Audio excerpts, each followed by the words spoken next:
car mon avion pourrait exploser un jour. Est-ce que les avions explosent aussi dans ce pays? N'y a-t-il pas des gens qui meurent tous les jours? C'est une chose assez effrayante de penser que je pourrais aller en enfer et que je brûlerais pour l'éternité. Je prends tout ce temps pour répondre à cette question parce que vous me posez une question complexe, auquel je ne veux pas répondre comme ça.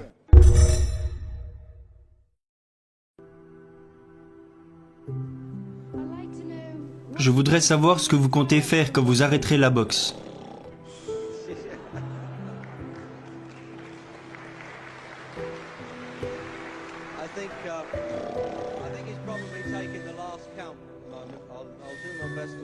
Dormir, c'est tout ce que je ferai. Non, quand j'arrêterai la boxe, j'aimerais dire quelque chose ici et cela vous fera probablement tous réfléchir. La vie n'est pas très longue. Disons que la personne moyenne ici a 30 ans. Si vous avez 30 ans, vous avez été éveillé seulement pendant 7 ans. Comment vais-je le prouver? Vous avez dormi 7 à 9 heures par jour, chaque jour, pendant 30 ans. La nuit dernière, quand vous êtes allé vous coucher et que vous vous êtes réveillé ce matin, vous ne vous souvenez de rien. Donc si vous avez 30 ans aujourd'hui, vous avez été inconscient pendant 8 années.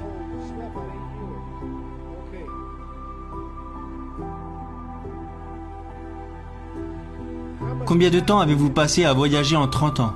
Que ce soit pour aller dans un autre pays, dans une autre ville, ou même pour aller à l'école ou à l'église. Vous avez probablement passé 2 ans de votre vie à faire de simples allers-retours.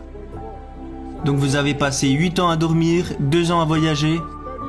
Alors ces 30 dernières années sont passées sans que vous ayez eu le temps d'accomplir quoi que ce soit. Combien de temps avez-vous passé à l'école? Aux États-Unis, on y va de 6 à 18 ans. C'est pareil ici? 6 heures par jour? Donc 6 heures par jour pendant 12 ans. Si vous faites le calcul, vous êtes resté en classe pendant 3 ans. Donc 2 ans à voyager, 8 ans à dormir, 8 ans à l'école. Combien de films avez-vous regardé? Combien de combats, combien de divertissements, de pièces de théâtre, de matchs de baseball? Disons environ 2 ans de divertissement.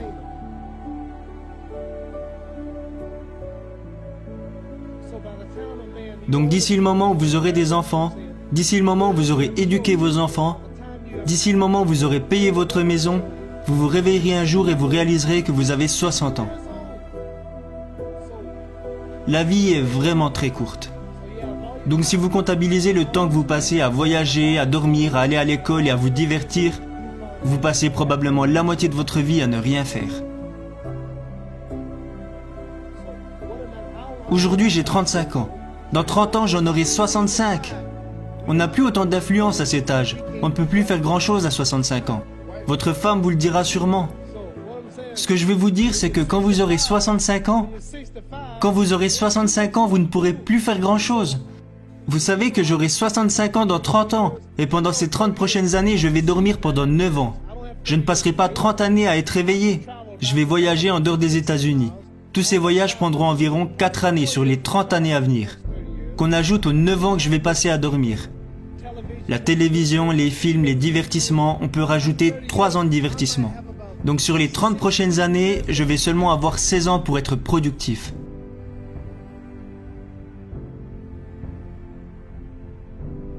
Voilà la façon qu'on peut avoir de découper sa vie. Alors que vais-je faire avec les 16 années qui me restent? Quelle est la meilleure chose que je puisse faire? C'est me préparer à rencontrer Dieu. Posséder des biens immobiliers, développer un business, enseigner la boxe, tout ça ne m'enverra pas au paradis. Combien d'entre vous croient qu'il y a un être suprême, qu'il y a un Dieu? Combien d'entre vous croient en une puissance qui a créé le soleil, la lune, les étoiles? Combien d'entre vous croient que toutes ces choses ne sont pas apparues par hasard, que quelqu'un plus intelligent que nous les a créées? Combien d'entre vous croient en Dieu? Combien d'entre vous croient que Dieu n'existe pas?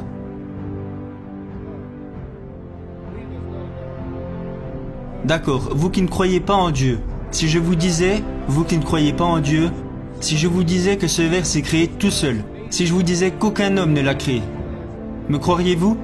Me croiriez-vous si je vous disais que cette chose s'est créée toute seule? Si je vous disais que cette télévision est apparue comme ça, et qu'aucun homme ne l'a créée, vous diriez que Mohamed Ali est un fou. Alors ce verre ne peut pas se créer tout seul.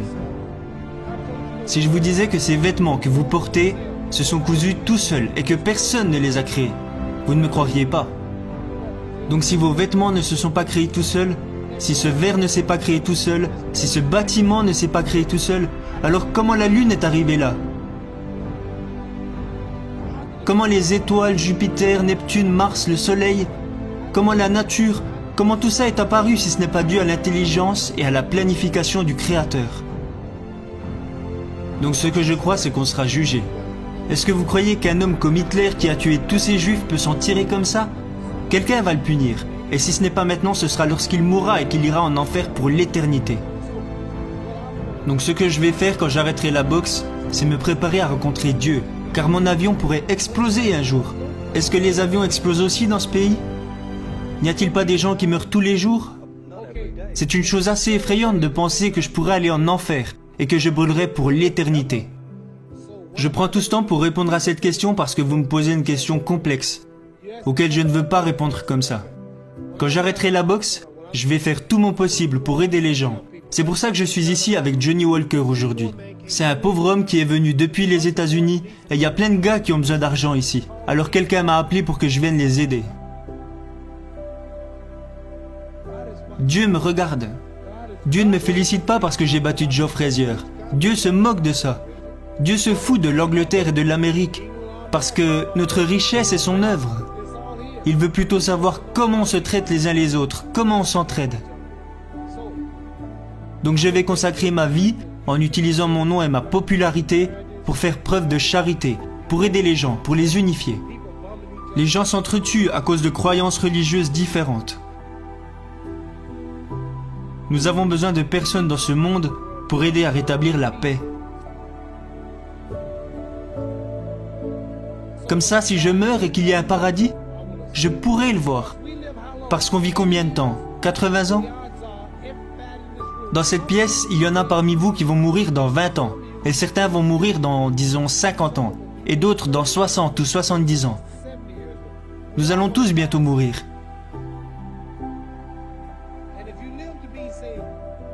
Et disons que vous vivrez 125 ans, ce qui est impossible, n'est-ce pas? Disons que vous vivrez 250 ans. Et que vous décidez de faire l'amour pendant 145 ans. Vous mourrez quand même un jour. Donc nous n'avons pas 80 ans sur Terre. Tout ceci est un test pour savoir si nous passerons notre vie au paradis ou en enfer. Ceci n'est pas la vraie vie. Votre réelle existence est en vous. Votre corps vieillira, vous aurez des rides, vous perdrez vos dents, vos cheveux tomberont, votre corps se fatiguera, mais votre âme et votre esprit ne mourront jamais.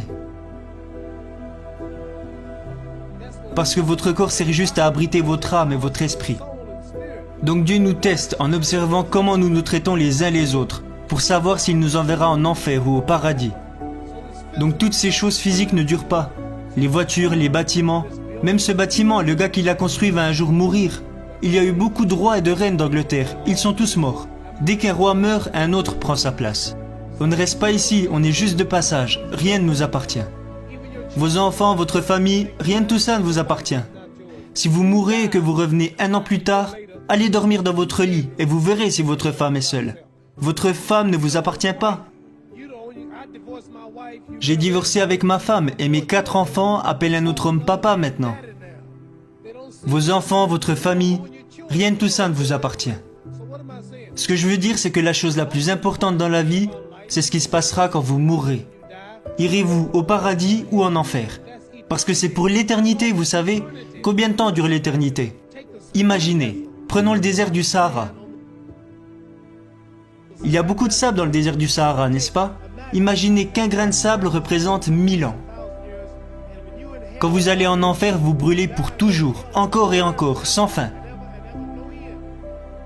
Je vais vous donner une idée de ce que représente l'éternité. Allez dans le désert du Sahara et attendez 1000 ans. Et tous les 1000 ans, enlevez un grain de sable jusqu'à ce que le désert soit complètement vide. Ok, vous attendez 1000 ans et vous prenez un grain de sable. Puis vous attendez un nouveau 1000 ans et vous prenez un second grain de sable. Faites cela jusqu'à ce qu'il n'y ait plus un seul grain de sable dans le désert. Imaginez le temps que ça prendrait. L'Amérique n'a même pas 200 ans, il lui reste encore 800 ans pour atteindre 1000 ans. Donc ça me fait peur de me dire qu'un jour je vais mourir et que je vais passer l'éternité en enfer. Mon avion peut exploser à tout moment, je voyage tout le temps et aller en enfer quand Dieu aura rendu son verdict. Je pourrais tuer et violer des gens. Les autorités peuvent ne jamais m'arrêter. Le FBI et Scotland Yard peuvent ne jamais m'arrêter. Mais quand je mourrai, quelqu'un m'observe là-haut et comptabilise tout ce que je fais. Je ne pourrai pas m'échapper et j'irai brûler en enfer pour toujours. Donc ce que je vais faire après mes combats, je passerai les 16 années qu'il me reste à essayer d'être productif pour me préparer au mieux à rencontrer Dieu afin d'accéder au paradis. Est-ce que vous comprenez ?